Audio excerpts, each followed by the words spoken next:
बिस्मिल्लाहिर्रहमानिर्रहीम। मेरे प्यारे नाजरीन और सामीन, मैं हूं आपका भाई हाफिज़ वसी मोहम्मद ख़ान और ये है आपका जाना पहचाना यूट्यूब चैनल हाफिज़ वसी टीवी। सामीन, यहाँ पाकिस्तान में एक परसेप्शन है। हर आदमी ये समझता है कि इंडियन पंजाब में पैदावार गंदम की हमेशा ज़्यादा आती है और पाकिस्तानी पंजाब के अंदर पैदावार कम आती है और उसकी बेशुमार वजूहात हो सकती हैं। लिहाजा हमने आज कोशिश की है इंडियन पंजाब के सरदार कुलदीप सिंह संधू साहब से, जो बेहतरीन काश्तकार हैं गंदम के अंदर और गंदम के हवाले से इनकी पहचान इंडिया के अंदर एक टॉप क्लास काश्तकार के तौर पर है और उसी नतीजे के अंदर कई ममालिक में इन्हें इंडियन काश्तकारों की नुमाइंदगी का शर्फ भी मिला है और वहाँ पर इन्होंने लोगों को जाकर बताया भी है कि बेहतरीन गंदम की पैदावार लेने के लिए क्या क्या तरीके हैं। आज अपने पाकिस्तानी भाइयों के लिए मैंने जहमत दी है जनाब सरदार कुलदीप सिंह संधू साहब को कि वो आज आकर बताएं कि इंडिया के जो काश्तकार हैं वो गंदम की जो ज़्यादा पैदावार लेते हैं उसके अंदर फर्टिलाइज़र शेड्यूल जो है वो उनका क्या है और कौन कौन सी वो एहतियात बरतते हैं जिसकी बिना के ऊपर पूरे इंडिया के अंदर ख़ास तौर पर पंजाब में उनका नंबर पहला गिना जाता है। और ये जानकारी इसलिए दी जा रही है कि यहाँ पाकिस्तान में गुरु नानक जी का एक कौल मशहूर है और वो ये है कि अगर आपके पास कोई हुनर है, अगर आपके पास कोई कामयाब तजुर्बा है तो उसको लाजमी तौर पर अपने भाइयों के साथ शेयर करें। तो मैं वेलकम करता हूँ जनाब सरदार कुलदीप सिंह संधू साहब ऑफ पटियाला शरीफ को कि वो आज आपके सामने सत श्री अकाल कहें। और हमारी ख्वाहिश तो ये थी कि ये प्रोग्राम पंजाबी में हो, लेकिन चूँकि इस प्रोग्राम को पूरे पाकिस्तान में सुना जा रहा है इसलिए मैंने इनसे गुजारिश की थी कि ये उर्दू और हिंदी के अंदर ये बात करें ताकि सब लोग इससे फ़ायदा उठा सकें। जी हाँ सरदार साहब। किसान भाइयों को मेरा नमस्कार, सत श्री अकाल। मैं कुलदीप सिंह संधू, बेसिकली तो लाहौर डिस्ट्रिक्ट से गए हैं हम। तो मैं जो अपने आप को ये कह सकता हूँ कि रावी का पानी और लाहौर की मिट्टी का बना हुआ हूँ। तो मैं डॉक्टर साहब ने थोड़ा गंदम के बारे में जो यहाँ हमारे प्रैक्टिस करते हैं, जो जो जो खाद डालते हैं उनके बारे में विस्तार ऐसे है कि हमारी पंजाब एग्रीकल्चर यूनिवर्सिटी और एग्रीकल्चर डिपार्टमेंट की जो रिकमेंडेशन है वो ऐसे है कि 25 किलो नाइट्रोजन, 25 किलो फॉस्फेट और 16 किलो पोटाश, जिसमें डीएपी जो है उसमें डाई अमोनियम फॉस्फेट में 46% फॉस्फेट होता है, तो 23 किलो बन जाएगा उसका आधा, और 18% उसमें नाइट्रोजन होता है। तो हमारे यहाँ ऐसे है कि एक बैग डाई अमोनियम और एक बैग यूरिया छट्टा दे करके और सीड ड्रिल से उसको बो देते हैं। डाई डाई और गेहूं दोनों सीड ड्रिल से बोया जाएगा और यूरिया का छट्टा दिया जाता है। हमारे यहाँ जो रिकमेंडेशन है कि जो जिंक है 1 साल में 10 किलो डाल दो। अगर धान में डाली है तो गंदम में देने की जरूरत नहीं है, अगर गंदम में दिया है तो धान में देने की जरूरत नहीं है। जो पहला यूरिया का एक थैला जमीन में ही दे देना है, बोते समय देना है। इसका कारण ये है कि कई बार होता है ऐसे है कि हमने नहीं दिया तो टॉप ड्रेसिंग के लिए जब पहले पानी के बाद देते हैं तो कई बार गुल्ली डंडा, जिससे फिलेरियस माइनर बोलते हैं, यहाँ उसे अगर इस दुम्बी सिट्टी कहते हैं। हाँ, दुम्बी सिट्टी है, जो दुम्बी सिट्टी काफी खेत में आ जाती है तो सोचते हैं कि इसको पहले खत्म कर ले तो फिर देंगे, तो लेट हो जाते हैं। तो अगर हम पहले बोते समय ही यूरिया का एक थैला दे दें तो ये समस्या ठीक रहती है, इसमें कोई नुकसान नहीं होता है। तो कारण ये है कि इससे 1 क्विंटल से 4-5 मन का इस इजाफा हो जाता है इससे, सिर्फ एक ही प्रैक्टिस से। अगर यूरिया हम डालते हैं बोते समय और उसको पौधे को, गेहूं का प्लांट है, गंदम का प्लांट है, जो उसको खुराक मिलनी शुरू हो जाती है नाइट्रोजन, अगर नहीं देते हैं तो फिर लेट हो जाते हैं किसी ना किसी कारण। हमारी इच्छा तो नहीं होती है लेकिन किसी ना किसी कारण हम लेट हो जाते हैं तो पौधा सफर करता है। तो अगर हम डाई एक थैला मशीन से दे दें अपनी सीड ड्रिल से और यूरिया को छट्टा दे करके खेत में, पहली जो हमारी रिक्वायरमेंट है, तो उसके बाद जब पानी देने के बाद नहीं, जरा 25 किलो। जरा जरा सरदार साहब जरा ठहर जाए। वजह उसकी ये है कि हाँ यहाँ जी। लोगों को समझना है जो आपने 23 और 16 और ये बताया आपने। अब ये आपने बड़े अच्छे तरीके से बताया कि एक बोरी बिजाई के वक्त सीड ड्रिल के जरिए आप डीएपी की डालते हैं, और एक ठीक है। बोरी यूरिया आप छट्टे के जरिए डालते हैं बिजाई के वक्त। एम आई राइट? ठीक है, बिल्कुल। अच्छा, अब उसके बाद? उसके बाद जो पानी के बाद 25 किलो एक बार दे देते हैं पहले पानी में, 25 किलो दूसरे पानी में दे देते हैं। 25 किलो का मतलब है एक बोरी या क्या? नहीं, 25 किलो, 25 किलो आधा बोरी। हमारे यहाँ जो यूरिया का बैग है वो पहले तो 50 किलो का होता था, आजकल वो 45 किलो का है। क्योंकि थोड़ा लोग कम डालेंगे, यूरिया को ज्यादा यूज करते हैं, इसलिए ये उसकी पैकिंग 45 किलो की है। तो किसान भाई जो रिकमेंडेशन तो 2 थैले की है, तो 18 किलो तो पहले उसको मिल गया, फिर उसके बाद यूरिया डाला तो 23% उसको फिर मिल गया। तो रिकमेंडेड तो 2 थैले हैं, लेकिन किसान को 3 थैले तक चले जाते हैं। मतलब 45 किलो का 3 थैले, 45 किलो, 45 किलो, 45 किलो के 3 थैले यूरिया के गेहूं में दे देते हैं। रिकमेंडेड 2 हैं, वो मतलब ओवरडोज दे देते हैं। ये देखे तो ना, ये बात बड़ी प्यारी है। अब मुझे जो बात समझ में आ रही है, और जो मैं अपने किसान भाइयों को, पाकिस्तानी किसान भाइयों को समझाना चाहता हूँ, वो ये है कि बिजाई के वक्त आपने एक डीएपी की बोरी दी और एक बोरी आपने यूरिया की दी। उसके बाद हाँ पहले जी। पानी के साथ आपने आधी हाँ बोरी सुनिए, दी। थोड़ी एक बात इसमें रह गई। हमारे यहाँ ऐसे है कि कुछ जमीनें जो क्लेई सॉइल जिनमें थोड़ा ज्यादा है, तो उसमें पोटाश तो नहीं देते हैं लोग। लेकिन जो हल्की जमीनें हैं उसमें पोटाश 16 किलो एक थैले को 3 किलो में, मतलब 50 किलो का बैग है तो 16 तिया 48, 16 किलो, 16.5 किलो 1 एकड़ में छीट करके, क्योंकि वो भी पाउडर जैसा ही होता है, चीनी जैसा। तो ड्रिल में वो ठीक से काम नहीं करता है, तो उसको भी छीट करके बोते समय ही, कि जब हमने डाई दिया है, यूरिया दिया है, उस समय में पोटाश भी दे देना है। जो यूरिया के बनते हैं, एक पहले दे दिया है तो एक थैला आधा पहले पानी में, आधा दूसरे पानी में दे देना है। उसके अच्छा, बाद कुछ नहीं करते हैं। उसके बाद तीसरे पानी के अंदर पोटाश देनी है या नहीं देनी है? नहीं, हमारे यहाँ तो नहीं देते हैं, बिल्कुल भी नहीं देते हैं। इसका मतलब यह है कि जो आपने साइल एनालिसिस करवाया है, उसके मुताबिक हाँ जी। इंडियन पंजाब के अंदर जो जमीनें हैं उसमें पोटाश की कमी उतनी नहीं है जितनी हमारी हाँ तरफ जी। कमी है। हमारे यहाँ बहुत से किसानों को तो पता ही नहीं है कि पोटाश भी देनी है। ये भी बात नोट कर लीजिए। जी। हमारे यहाँ जो ज्यादा जोर लोगों का है, डाई का पता है, यूरिया का पता है, इन्हीं दो से तो हमारी जो पैदावार है 50 मन से लेकर के 60, मैक्सिमम 65 मन तक जाती है। अच्छा, हाँ जी। आपको आपको जो हमेशा आपको आगे किया जाता है जब भी इंडियन फार्मर्स की बात बात आती है, आपकी अपनी पैदावार जो है फी एकड़ ज्यादा से ज्यादा कितनी आई है? 60 मन के लगभग। 60 मन के लगभग आपकी पैदावार आती रही है। हाँ जी।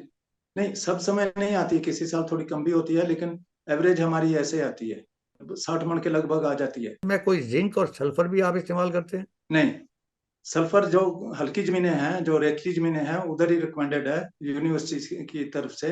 बाकी हम नहीं देते हैं। जो लोग सुपर फॉस्फेट देते हैं खाद में, तो उसमें तो सल्फर आ जाता है।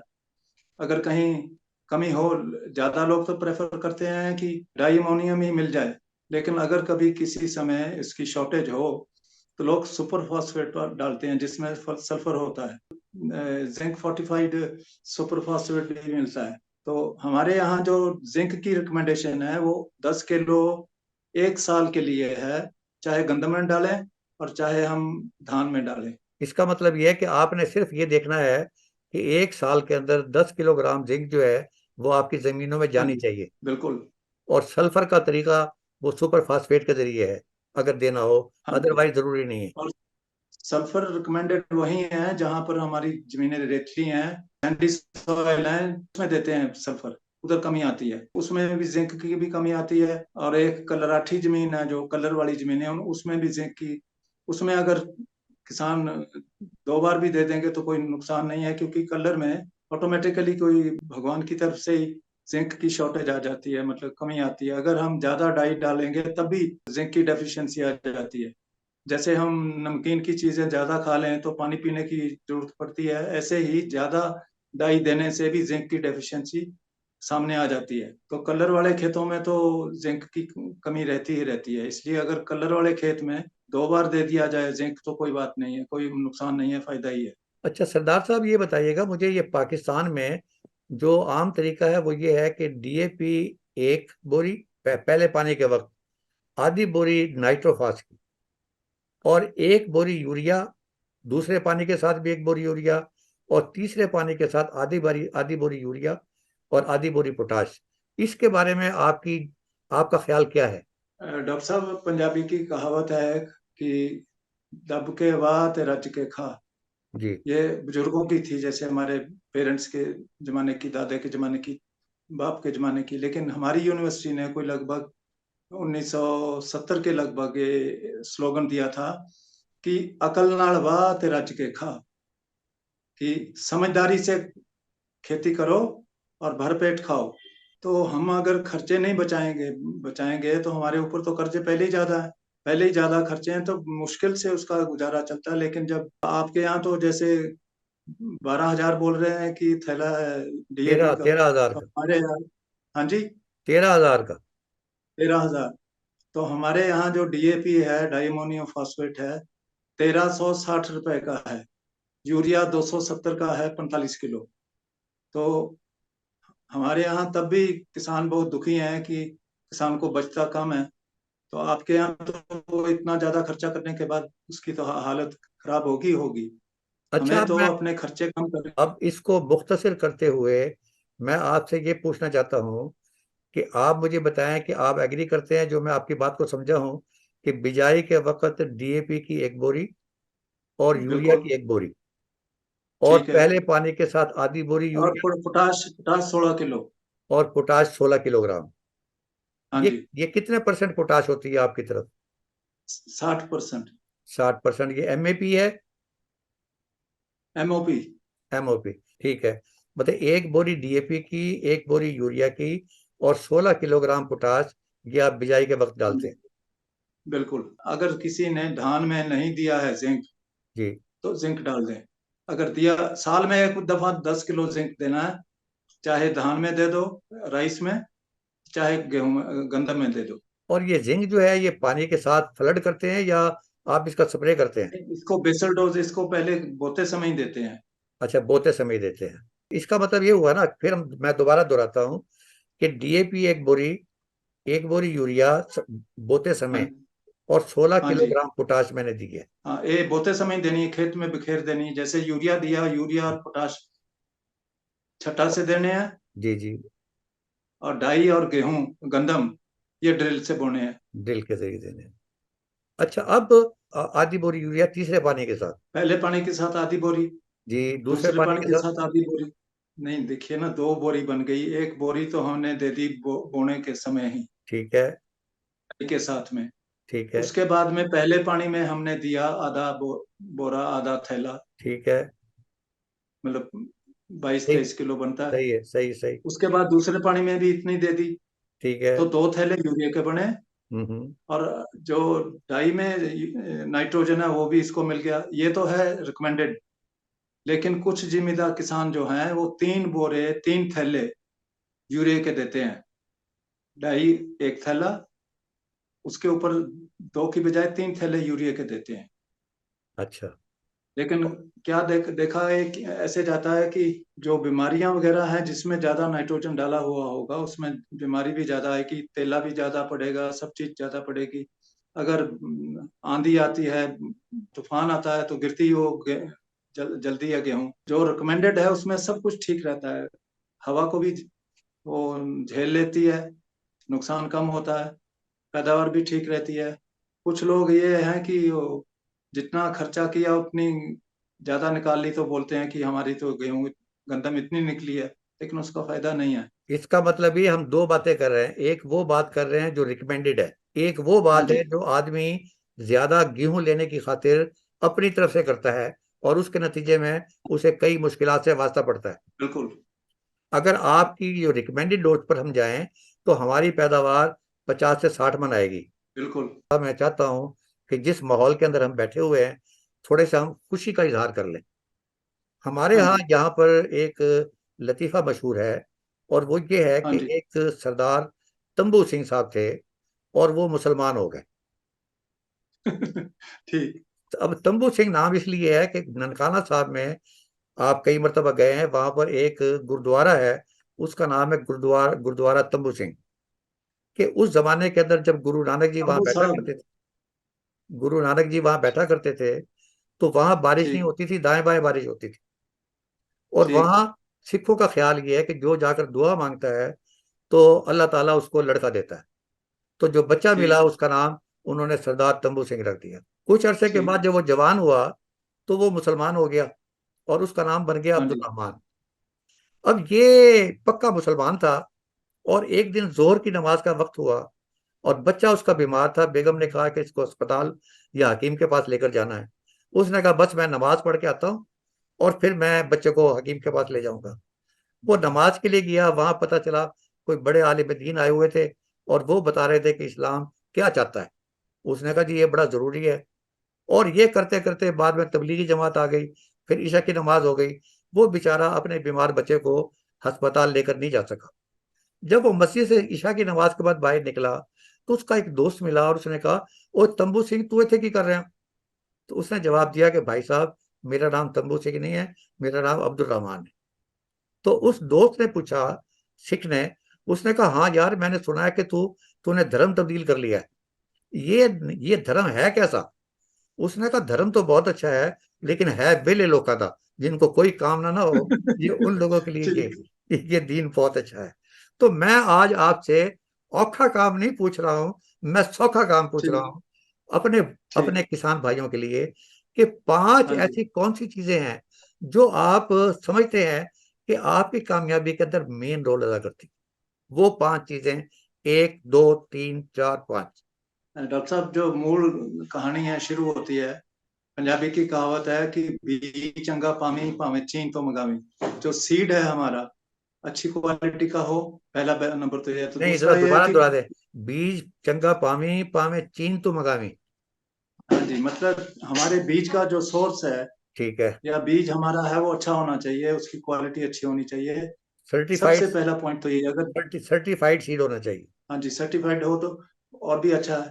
ठीक है। तो इसमें जो कहावत है वो यही बात बता रही है कि बी चंगा पामी पावे चीन तो मंगावी। तो ठीक है हमारी जी। यूनिवर्सिटी ने जी जी। एक बहुत बढ़िया काम किया, वो ये था कि जैसे आपके यहाँ खुशी का कोई, जैसे मेरे वो जिसको मीठी ईद बोलते हैं, जी जी। उस दिन मौलवी जी जो मस्जिद में गए हैं नमाज पढ़ने, तो सबको चार चार पांच पांच खजूरें देते हैं। ठीक है।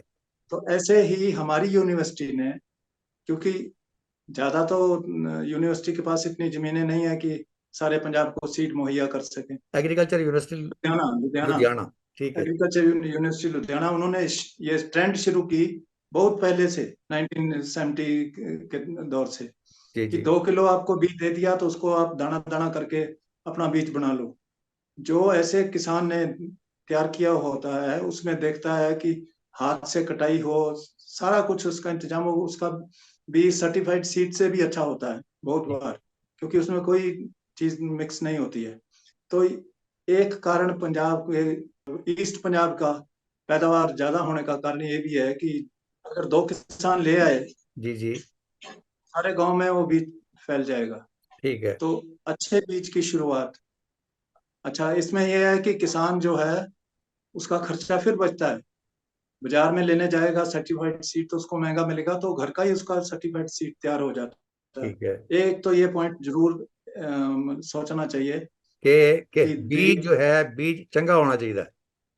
हाँ जी बिल्कुल। दूसरी बात। दूजा ਇਹ है कि अच्छा, जे ਅਸੀਂ थोड़ी ਇਹਦੇ ਵਿੱਚ ਦੱਸਦੇ ਹਾਂ, अगर घर का बीज है तो थोड़ा उसको जरूर छानने से बगैर तो गेहूं बोना ही नहीं है। हम्म। छानना जरूर है, ग्रेडिंग हो जाएगी, जो बारीक दाना है या दुम्बी सिटी है, ये इसका भी दाना निकल जाएगा। ये सबसे पहले तो ये है। दूसरा ये है कि टाइमली बोया जाए।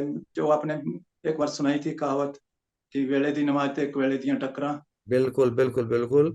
अभी आप जिन्ना मुझे चिर बताएं, ਅਸੀਂ जी। अभी आप मुझे बताएं कि पंजाब, ईस्टर्न पंजाब में या चढ़दे पंजाब विच, मुझे ये बताएं अब काश्त का वक्त आप क्या प्रेफर करते हैं, जो आम किसान जो ज्यादा पैदावार लेने के चक्कर में होते हैं। डॉक्टर साहब, पंजाबी की एक कहावत है कि चढ़े कत्ते दा ब्याड़ा घर आना वे पारा। मतलब 15 अक्टूबर, 16 अक्टूबर, 17, इस साल 17 अक्टूबर को कत्तक महीना चढ़ा था। ठीक है। तो अगर जितना हमारी रिकमेंडेशन है 24 तारीख से, 22-23 से, और ये अक्टूबर से शुरू करते हैं, ये यूनिवर्सिटी की रिकमेंडेशन है। लेकिन अगर हम 15 अक्टूबर को भी बोल लेते हैं, अगर ज्यादा गर्मी उस समय में नहीं है, थोड़ा सीड रेट उसमें ज्यादा डाल दें, अच्छा जो पीरियड है ठीक है। गंदम बोने का, जी जी। वो ये है।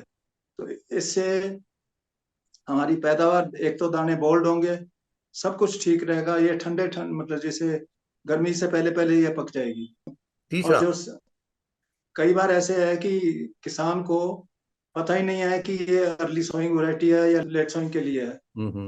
ये बहुत ध्यान दे करके इस बात का ध्यान करना है कि जो हमारी वैरायटी है वो हमारे शेड्यूल में बिल्कुल फिट आती हो। क्योंकि कई बार ऐसे है कि सारा कुछ तो ठीक है, लेकिन बीज ने ही धोखा दे दिया।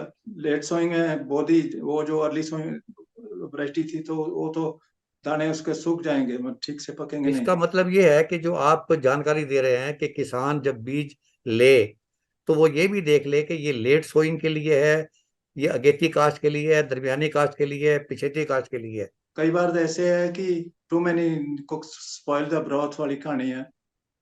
कोई कुछ रिकमेंड करता है, एक तो ये है कि प्राइवेट सेक्टर जो पाकिस्तान का है, इंडिया में भी ऐसे ही है, हमारे पंजाब में भी अब शुरू हो गया काफी, ये गुमराह करते हैं किसानों को। ये फार्मूला डालो, ये डालो, इसमें ये होगा, इसमें वो होगा। किसान को सिर्फ जो ऊपर बताया गया फर्टिलाइजर शेड्यूल है, ये करने के बाद में अल्लाह को दुआ करें कि तू हुण अपना काम साम असी कर देता है। सरदार साहब बहुत बहुत शुक्रिया। बहुत बहुत ਤੁਹਾਡੇ ਵਾਸਤੇ ਨੇਕ ਦੁਆਵਾਂ ਔਰ ਤੁਹਾਡੇ ਵਾਸਤੇ ਪਾਕਿਸਤਾਨੀ ਪੰਜਾਬ ਦੇ ਜਿਹੜੇ ਕਿਸਾਨ ਨੇ ਉਹਨਾਂ ਦੀ ਮੁਹੱਬਤਾਂ ਤੁਹਾਡੇ ਵਾਸਤੇ ਨੇ। ਮੈਂ ਬੜਾ ਸ਼ੁਕਰਗੁਜ਼ਾਰ ਹਾਂ ਕਿ ਤੁਸੀਂ ਤਸ਼ਰੀਫ ਲਿਆਏ ਹੋ ਔਰ ਮੇਰੇ ਬੰਦਿਆਂ ਨੂੰ ਜਾਣਕਾਰੀ ਦਿੱਤੀ ਹੈ। ਅੱਲਾਹ ਤਾਲਾ ਤੁਹਾਡਾ ਹਾਮੀ ਨਾਸਿਰ ਹੋਵੇ।